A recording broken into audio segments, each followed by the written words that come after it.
歡迎大家嚟到小窮仔頻道。今日係2026年4月5日星期日。以下由我小窮仔個朋友仔小窮美同大家睇下每周小窮仔新聞天地新聞撮要啦。第一則新聞資料來自4月4日 RTHK 新聞。我哋睇下個標題先。標題係退休不宜再一刀切，循序漸進模式三大優點。你離職後還有數十年人生。多個世代以來，發達地區的大部分僱員都遵循着類似模式來退休，工作30、40年，還清按揭，領取退休金，然後步入來之不易的休閒生活。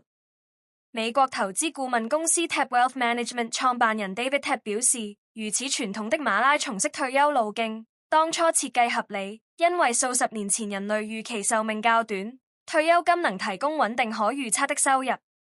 但如今，支撐這種舊有退休模式的體系已基本上消失。現代式退休應該是個循序漸進的過程，成功例子也不少。David TAP 在福布斯撰文稱，目前很多僱員仍按部就班地規劃，覺得在職和退休之間應有個明確日期來一刀切。但他觀察到，很多長者即使已屆60歲亦未停步。固然有人基於經濟需要而繼續上班，也有很多是自願減少工時和工作量，追求心儀專案或轉職至顧問之類壓力較小的職位，而非完全退休，只為生活上有所寄託。以下 David TAP 簡單分享循序漸進的退休的三大好處。一、分散長期財務風險。隨住人類壽命愈來愈長，長達25到30年的退休生活已不再罕見。但同時，全球很多政府和企業已從提供界定利益型 （Defined Benefit，DB） 退休計劃轉向提供界定供款型 （Defined Contribution，DC） 退休計劃，例如美國的 401k、香港的強積金。因此，創造退休收入的責任有相當大部分轉移至僱員個人身上。即使考慮到港人65歲可以領取強積金，但相信對於很多僱員而言，金額未必足夠退休財務需要。要彌補年輕時儲蓄不足而進度落後，便迫於繼續工作。若然社會允許一種循序漸進的退休過渡期，便有助僱員減輕早期儲蓄的壓力，從而使財務更加可持續。二、傳承工作智慧與經驗。David TAP 直言，工作本身的性質也改變了，很多專業人士不再需要到了某個年齡就完全停止工作，告老歸田。知識、經驗和人脈並不會隨着65歲而消失。資深家員通常可以在工時更靈活、更短、日程上更自主的職位中運用他們。企業透過兼職顧問形式聘用或留住經驗豐富的專業人士，其實亦從中受惠，因為企業既能獲得深厚的專業知識和機構經驗，又無需承擔全職員工的成本和長期承諾。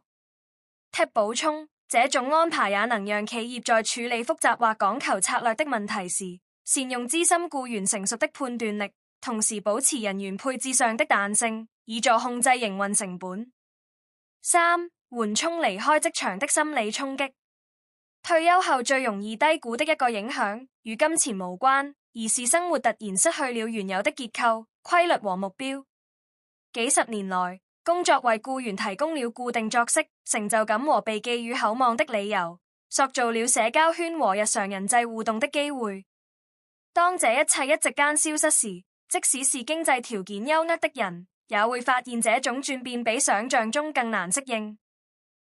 David TAP 表示見過許多人，儘管在退休前做好了充分的經濟準備，卻仍然難以接受每個星期一早上無處可去，只剩下公園養老的現實。我哋嚟睇下呢則新聞撮要先。呢則新聞來自4月4日 RTHK 新聞，標題係機場1號客運大樓設感知角，讓自閉症人士候機時使用。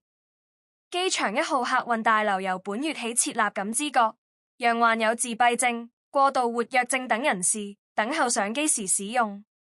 感知角位於1號客運大樓禁區 L6 離港層10號登機閘口附近，面積約300平方尺，同一時間能容納12人。清晨5時至午夜12時開放，費用全免，無需預約。房間的牆身和地下都鋪有軟墊，使用者可以在房間內安全地爬行、翻滾、跳躍，房內燈光亦可調節光暗。設施包括兒童遊戲板、觸感牆、模擬機艙空間等。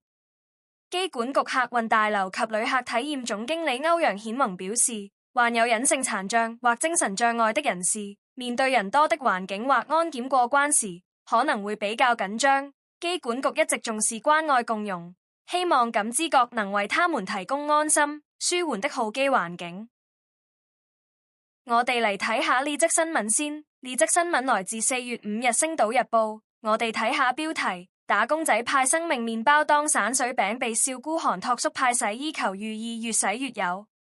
本港不少打工仔離職時會向同事派發散水餅以示感謝，但有網民發文分享公司同事離職時派發2片生命麵包的趣事，引發網民熱烈討論，批評此舉十分寒酸，同時紛紛分享自己收過最特別散水餅。究竟離職是否需要派散水餅？派什麼才最得體？星島申訴王特此找來職場專家為大家解答。該網民分享，公司一位 IT 同事在離職當天帶來了3條嘉頓生命麵包，並向每位同事分發2片。最有趣的是，這位同事還用釘書機將寫有生命滿希望，前路任我創的黃色便條釘在麵包的包裝上。貼文引發網民熱烈回響，紛紛留言分享收過最匪夷所思的散水餅經歷。例如，有人曾收到一顆獨立包裝的洗衣珠，上面還附有一張寫着越洗越有的字條。我哋嚟睇下呢則新聞先。呢則新聞來自4月5日《星島日報》，標題係不單首推區塊鏈數位游牧簽證黃金代幣作押金居留長達1年解鎖喜馬拉雅山生活。對於習慣急速生活節奏的香港市民而言，不單往往只是全球幸福指數最高國度的代名詞，但這個長年以神秘面紗示人、隱身於喜馬拉雅山脈的王國，最近向全球移民及遙距工作市場投下了一枚震撼彈，正式宣布推出全球首創結合區塊鏈技術的數位游牧簽證。過去不單政府一直嚴格執行高價值、低客量 （high value, low volume） 的觀光發展策略，向每位外籍旅客收取每日高達100至250美元不等的永續發展費 （Sustainable Development Fee），簡稱 SDF， 從而降低大規模旅遊活動對當地原始生態及傳統文化的衝擊與破壞。值得注意的是，這筆款項僅為單純的入境門票，尚未包含機票、當地住宿與日常交通等基本開銷。如果1連5天的遊玩，單是入境門票已達500至1250美元，約3900至9750港元。對於在異國長住、依靠網絡為生的數位游牧一族來說，這無疑是一道經濟高牆。唔知道大家對於以上節新聞有咩睇法呢？歡迎留言俾我，記得訂閱小窮仔頻道，下次見。